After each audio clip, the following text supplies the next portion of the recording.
দর্শক, এই বিষয় নিয়ে কথা বলার জন্য আজ স্টুডিওতে উপস্থিত আছেন জাগো নিউজের সিনিয়র রিপোর্টার মুসা আহমেদ। আপনাকে আমন্ত্রণ আমাদের আজকের আলোচনায়। জি, আপনাকে ধন্যবাদ।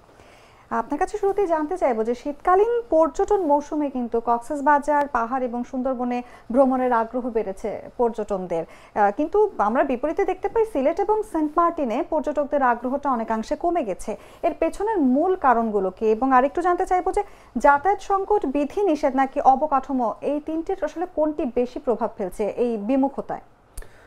ধন্যবাদ আপনাকে। আপনি জানেন যে ইতিমধ্যে কিন্তু পর্যটন মৌসুম শুরু হয়ে গেছে। আপনার কক্সবাজারের হোটেলগুলোতে আপনার সিট আগে যে অফার দেওয়া হতো যে আপনার যারা যাবে পর্যটকদের 20% থেকে 50% পর্যন্ত হচ্ছে ডিসকাউন্ট দেওয়া হতো হোটেল ভাড়া, রিসোর্ট, অন্যান্য ইয়াতে সুযোগ সুবিধায়। এখন কিন্তু সেটা বন্ধ হয়ে গেছে ইতিমধ্যে। তো ব্যবসায়ীদের যেটা জানিয়েছেন যে ইতিমধ্যে পর্যটনের চাপ ভালোই পড়েছে। ডিসেম্বরের 15 তারিখ থেকে হচ্ছে ফুলদমে বা মানে কক্সবাজারে হচ্ছে পাগলার অবস্থা থাকবে না, এরকম হবে অবস্থাটা। কিন্তু আমরা দেখেছি যে আপনার কক্সবাজারে যদি পর্যটন বেরো থাকে, আপনার অন্যদিকে কিন্তু আপনার সিলেটে পর্যটন কিন্তু এবার যাচ্ছে না বললেই চলে। এর প্রধান সমস্যাটা হচ্ছে আপনার যাতায়াত ব্যবস্থাটা একটা বড় একটা সমস্যা। গত কয়েক বছর ধরে ঢাকা সিলেট মহাসড়কে আপনার রাস্তা সংস্কারের কাজ চলছে। এই সংস্কার কাজের কারণে আপনার সড়ক পথে যারা সিলেট যাবেন তাদের কিন্তু সেই পর্যটকরা যাচ্ছে না। আবার আকাশপথে যারা যেতে চান সেটা কিন্তু অনেকটা ব্যয়বহুল, খুব বেশি প্রয়োজন ছাড়া কিন্তু এখন সিলেট পথেও কেউ যাচ্ছে না। তো এই অবস্থার সামনে যে পর্যটন মৌসুমটা আসছে, তো এই মৌসুমটাকে কেন্দ্র করে আপনার সিলেটের যারা আগে সিলেট নিয়মিত যেতেন বা যাওয়ার ইচ্ছে ছিল, তারা কিন্তু এখন হয় কক্সবাজার অথবা সেন্ট মার্টিন আছে, বিকল্প পথে সবাই সুন্দরবনের দিকেও অনেকটাই কিন্তু আপনার যাতায়াত বাড়ছে। সুন্দরবনটা একটা পর্যটনের নতুন একটা গন্তব্য হয়ে দাঁড়িয়েছে। আমরা সুন্দরবনের যারা পর্যটকদের নিয়ে ব্যবসা পরিচালনা করে, গাইড হিসেবে কাজ করে, এবং এখানে বিভিন্ন শিপ যায়, কিন্তু আপনার 60-70টার মতো শিপ আছে যারা হচ্ছে নিয়মিত পর্যটকদের নিয়ে হচ্ছে সেখানে ভ্রমণ করে। তো তাদের সঙ্গে কথা বলেছে, তারা বলেছে যে কক্সবাজারের বিকল্প হিসাবে, ধরেন আপনি একবার কক্সবাজার গিয়েছেন, আবার কক্সবাজার যাবেন, কবার যাবেন, কিন্তু নতুন কিছু তো চায়। তো নতুন কিছু হিসাবে সুন্দরবনটা কিন্তু সামনে গত 5-7 বছরে কিন্তু অনেক দূরে এগিয়ে গেছে। এখন ওখানের যারা স্থানীয় ব্যবসায়ী আছেন তাদের একটা দাবি হচ্ছে যে সরকারের যদি আরও পর্যটনকে পর্যটক বান্ধব করার জন্য আরও বেশ কিছু উদ্যোগ নেয়, তাহলে হয়তো সুন্দরবনটা আরও সামনে পর্যটক বান্ধব আরও সুন্দরভাবে হতে পারে।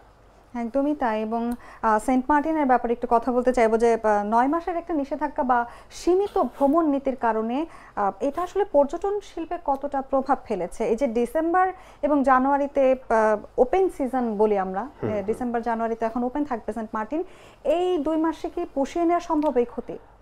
আপনি জানেন যে বছরে 12 মাসের মধ্যে আপনার 9 মাসে কিন্তু সেন্ট মার্টিনে গত 1 বছর নিষিদ্ধ ছিল, যে এই 9 মাস সেন্ট মার্টিনে কোনো পর্যটক যেতে পারবে না।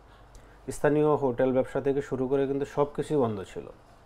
এর মধ্যে সরকার যে 3 মাস, বাকি 3 মাস চালু রেখেছে, যে 3 মাস পর্যটক যেতে পারবে। এর মধ্যে নভেম্বর মাসে ছিল যে আপনি সকালে যাবেন, বিকালে চলে আসতে হবে, রাত্রে সেখানে রাত্রি যাপন করা যাবে না। তো ওই নভেম্বর মাসে কিন্তু আমরা ওইখানে পর্যটক জানেই বললেই চলে। কিন্তু ডিসেম্বরের 1 তারিখ থেকে আমরা দেখেছি যে আপনার পর্যটক যাওয়া শুরু করেছে। দিনে 2000 পর্যটক এখন সেখানে যাওয়ার অনুমতি আছে, সেজন্য ট্রাভেল পাস নিতে হয়। এবং আগামী 31 জানুয়ারি পর্যন্ত তারা সেখানে যেতে পারবে। এরপর কিন্তু আবার 9 মাসের যে নিষেধাজ্ঞা আছে, সেই নিষেধাজ্ঞায় কিন্তু সেই নিষেধাজ্ঞা বেড়াজাল আটকে যাবে। একটা বিষয় যে আপনার যারা কক্সবাজার যায়, বিশেষ করে নতুন যারা যায় বা আগে গেছে, তাদের অন্যতম একটা গন্তব্য থাকে যে সেন্ট মার্টিনে যাওয়া। তো এই নিষেধাজ্ঞার কারণে কিন্তু ওই পর্যটকরা সেন্ট মার্টিন পর্যন্ত যেতে পারছে না, তাই সেই অপূর্ণতাটা কিন্তু থেকেই যাচ্ছে। তো তারা আবার চেষ্টা করছে যে যাওয়ার। এখন স্থানীয় ব্যবসায়ীদেরও দাবি যে সারা বছরই এটি খোলা রাখা হোক, দরকার আরও কিছু বিধিনিষেধ আরোপ করা হোক, যে পরিবেশের যেহেতু ক্ষতি না করে। সরকার কিন্তু এখানে পরিবেশটাকে সবচেয়ে বেশি গুরুত্ব দিচ্ছে। এখন যেমন আপনার দিনে 2000 লোক যায়, সারা বছর আপনার যদি সেটা খোলা রেখে আপনি দিনে 500 দেন, যেটা সীমিত আকারে দিবেন লোকজন, তারপর যদি সারা বছর চলে, ওইখানে যারা ব্যবসায়ী আছে, স্থানীয় পর্যায়ে যারা স্থানীয় বাসিন্দা আছে, যাদের জীবিকা পর্যটন কেন্দ্রিক, তারা কিন্তু ব্যবসাটা চালিয়ে যেতে পারে।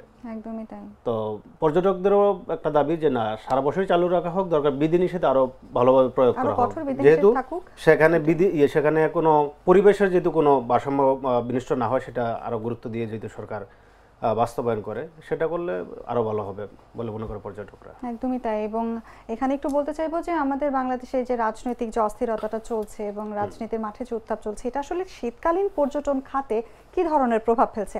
ব্যবসায়ীরা কতটুকু প্রস্তুত এবং ট্যুর অপারেটররা কি ধরনের আশঙ্কা করছেন? আপনি জানেন যে বিগত বছরগুলোতে আমরা যদি 14, 18, এরপর 24-এর নির্বাচন যদি দেখি, যে জাতীয় নির্বাচনগুলোতে, সেখানে তখন কিন্তু আপনার প্রত্যেকটা নির্বাচনই কিন্তু ডিসেম্বর জানুয়ারি কেন্দ্রিক হয়েছে।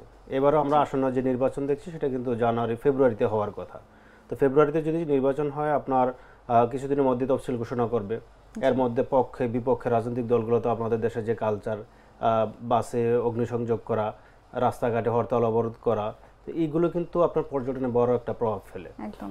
এখন পর্যটনের যারা ব্যবসায়ী আছে তারা হচ্ছে সব কিছুই অন্যান্য বছরের মতো আয়োজন ঠিক আছে, যে কি পরিমাণ পর্যটক এবার আসবে, কেমন ব্যবসা হবে, তারা কিন্তু সব প্রস্তুতি নিয়ে রাখছে। কিন্তু তাদের মনে এটাও শঙ্কা যে বিগত বছরগুলোতে যখনই নির্বাচনের মৌসুমে আপনার নির্বাচনের সময়টাতে আপনার পর্যটন মৌসুমে ব্যাপক একটা নেতিবাচক প্রভাব ফেলে। এবারও তারা সেই আশঙ্কা করে রাখছেন। তবে তাদের ধারণা এখন পর্যন্ত দেশের পরিস্থিতি যেটুকু স্বাভাবিক আছে, হয়তো সামনের দিনগুলোতে সেটা যদি এভাবে অব্যাহত থাকে তাহলে হয়তো পর্যটন ব্যবসা কোনো ক্ষতি হবে না, তারা প্রত্যাশার চেয়ে ভালো কিছু করতে পারবেন। তবে তবে তারপরও সেই আশঙ্কাটা থেকে যায় যে আসলে কি হবে বা কি হচ্ছে। একদমই তাই। দেশের এই পরিস্থিতিতে আসলে হয়তো অনেকে চাইলেও যেতে পারে না এরকম কোনো সিচুয়েশনে। আচ্ছা, এবার একটু জানতে চাইবো যে আপনি কথা বলছিলেন সিলেটের সড়কের ব্যাপারটা নিয়ে, যে মহাসড়কে ভাঙাচোরা অবস্থা বা মহাসড়ক ঠিক করার কাজ চলছে। সিলেটের পর্যটন খাতে একের পর কেন বাধা এরকম আসছে, এবং মহাসড়কের কাজ, যানজট, বিমান ভাড়া এবং ট্রেনের টিকিট সংকটেরও একটা ব্যাপার আমরা শুনেছি। এই সব সমাধানটা কি?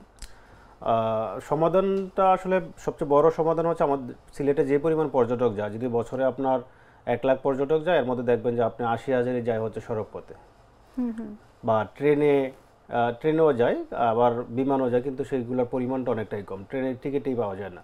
ট্রেনের টিকিট কাটতে গেলে আপনার অনলাইনে ঢুকে টিকিট নিয়মিত পাওয়া যায় না, যার কারণে হচ্ছে বাসের টিকিটটা খুব সহজেই পাওয়া যায়। যাত্রীরা বেশিরভাগই হচ্ছে বাসে যাতায়াত করতেন। সিলেটে যোগাযোগ ব্যবস্থার জন্য আপনার এসি বাসের বিভিন্ন প্রতিষ্ঠানের কোম্পানির এসি বাসও কিন্তু এখন যাতায়াত করে, অনেক ভালো ভালো এসি বাস। তো এই রাস্তাঘাট যদি সংস্কার হয়ে যায় দেন তখন হচ্ছে সিলেটের এই ট্যুরিজম খাতটা আরও ভালো হবে। কারণ আপনারা জানেন যে বাংলাদেশে যে 5টা যদি আমরা বড় ট্যুরিজম এরিয়া ধরি, 5টার মধ্যে সিলেটও কিন্তু অন্যতম একটা। তো এই জায়গাটা গত কয়েক বছর ধরে কিন্তু ক্রমান্বয়ে পিছিয়ে গেছে, শুধু যোগাযোগ ব্যবস্থাটার হচ্ছে এই অবনতির কারণে।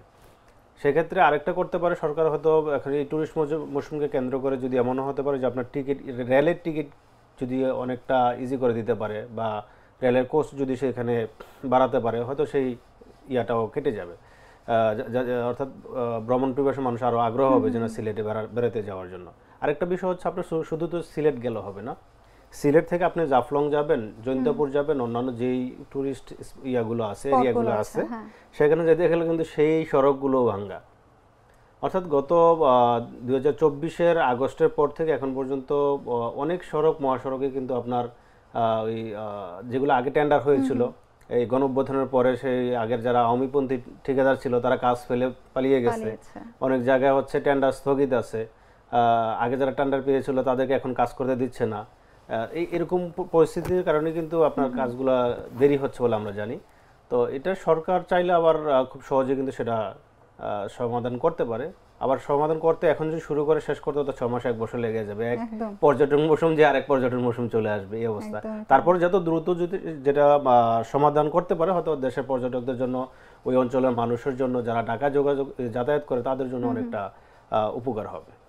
একদমই তাই। এবং আপনি বলছিলেন আমাদের দেশের নতুন পর্যটন গন্তব্যস্থল হিসেবে সুন্দরবনের নাম, সুন্দরবনের উত্থান হয়েছে।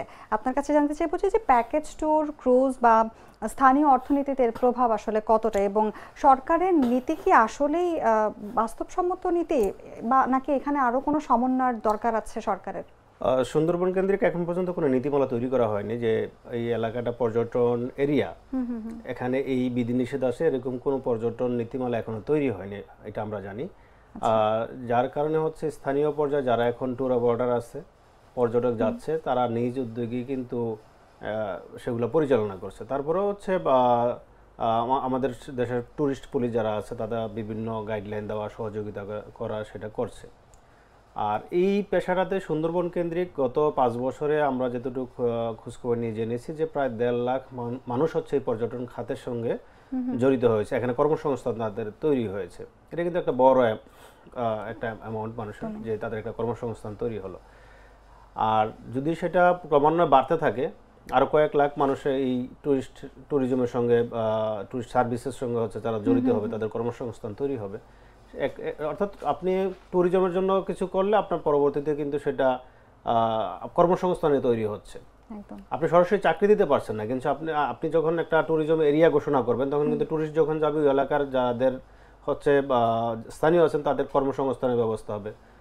এটা কিন্তু দেশ এবং ট্যুরিজম সবার জন্যই উন্নয়ন হচ্ছে। একদমই তাই। আপনাকে অসংখ্য ধন্যবাদ আমাদের সঙ্গে আজকের আলোচনায় উপস্থিত থাকার জন্য।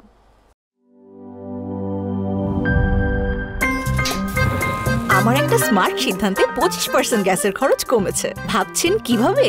সাধারণ গ্যাস স্টোভ বদলে আমি এনেছি আরএফএল গ্যাস স্টোভ। এর সাইন্টিফিক নজল ও ব্রাস বার্নার ক্যাপ সমানভাবে তাপ ছড়িয়ে রান্না করে দ্রুত, তাই গ্যাসও বাঁচায় 25%, টাকাও বাঁচে 25%। আরএফএল গ্যাস স্টোভ নিরাপদ ও গ্যাস সাশ্রয়ী।